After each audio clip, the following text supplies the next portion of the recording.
Hello everyone. आज की video areca palm के बारे में है कि हम अपने अरेका पाम को गर्मियों के मौसम में हेल्दी और हरा भरा कैसे रखें। उसके लिए हमें कुछ टिप्स फॉलो करने होते हैं। जैसे सबसे पहला टिप्स है इसकी लोकेशन। तो हमें अपने अरेका पाम प्लांट को ऐसी जगह पे रखना है जहाँ इसको मिलती रहे। इसको हम इंडोर भी रख सकते हैं और आउटडोर भी। अगर इसको इंडोर रखना हो तो किसी विंडो के पास रखिए जहां इसको हल्की धूप भी मिलती रहे, और जैसे हम डोर को खोलते हैं, ओपन करते हैं, क्लोज करते हैं, तो इसको थोड़ी हवा भी मिलनी चाहिए। इस तरह से इसको रखना चाहिए। और अगर इस प्लांट को बाहर रख रहे हैं तो इसको ऐसी जगह पे रखिए जहां इसको छाया मिले। मॉर्निंग की 1 घंटे की धूप और इवनिंग की 1 घंटे की धूप काफ़ी है। दोपहर की जो धूप होती है वो तेज़ होती है, तो दोपहर की धूप में इसको नहीं रखना है। इसके लिए इसको हम किसी ग्रीन नेट के नीचे भी रख सकते हैं। कहने का मतलब यही है कि इस प्लांट को हमें ऐसी जगह पे रखना है जहां इसको तेज़ धूप ना मिले।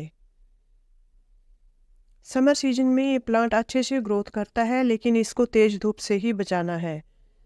तो नेक्स्ट जो टिप्स है वो है इसकी मिट्टी। जो हमारे गमले की जो मिट्टी है वो वेल ड्रेन होनी चाहिए, यानी कि उसमें पानी नहीं रुकना चाहिए। इसकी मिट्टी जितनी हल्की होगी, भुरभुरी होगी, प्लांट उतने अच्छी तरह से ग्रो करेगा। तो जब भी इसके लिए मिट्टी बनाएं तो ऐसी मिट्टी होनी चाहिए जिसमें कि 50% गार्डन सॉइल, 30% इसमें कंपोस्ट हो और 20% इसमें रेत हो। जो कंस्ट्रक्शन में जो यूज होती है वो ऐसी रेत होनी चाहिए। इस तरह की जो वेल ड्रेन मिट्टी बनती है उसमें पानी नहीं रुकता है। अगर गमले में पानी रुकेगा तो इसकी जड़ें गल जाएंगी, सड़ जाएंगी, और फिर प्लांट अच्छी तरह से ग्रो नहीं करेगा और प्लांट सूखने भी लग जाएगा। आगे बात कर लेते हैं इसमें वाटरिंग की।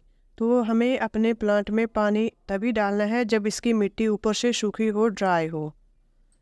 गमले में उतना ही पानी डालना है जिससे कि अरेका पाम के जो गमले की मिट्टी है उसमें मॉइस्चर बना रहे।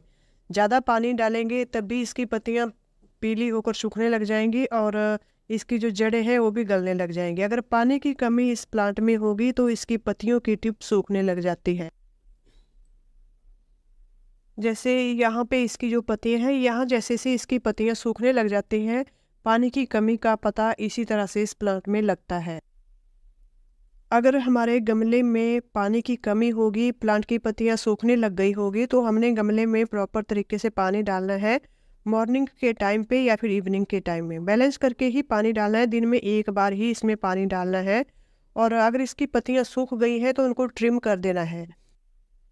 सूखी हुई, मुरझाई हुई पत्तियां प्लांट के ऊपर नहीं रखनी है, ना तो देखने में अच्छी लगती है और प्लांट के ग्रोथ के लिए भी वो अच्छी नहीं होती है। अब बारी आती है इसमें फर्टिलाइज़र डालने की।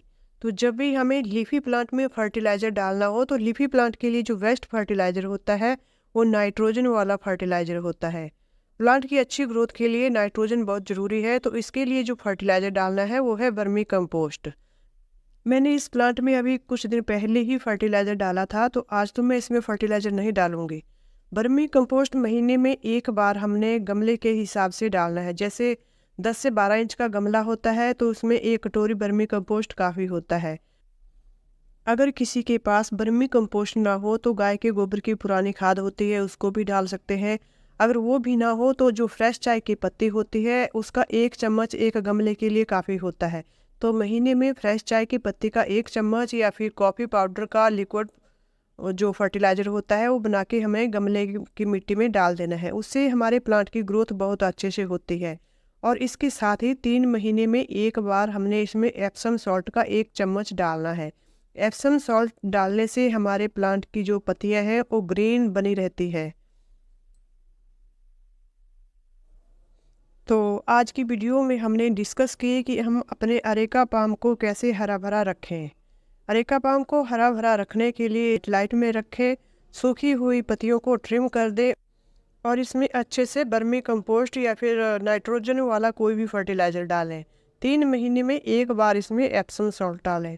फिर देखिए आपका अरेका पाम अच्छे से ग्रो करेगा। अरेका पाम एक गुड लक प्लांट भी है। इसको घर में लगाने से घर में पॉजिटिव एनर्जी आती है, नेगेटिव एनर्जी दूर रहती है। ये प्लांट इंडोर आउटडोर दोनों जगह पे अच्छे से ग्रो करने वाला प्लांट है। ये वेस्ट एयर प्यूरीफायर का काम भी करता है। समर सीजन में इस प्लांट की मॉर्निंग के टाइम पे हमें शावरिंग भी करते रहना है। शावरिंग करने से इसकी पत्तियों के ऊपर चमक बनी रहती है।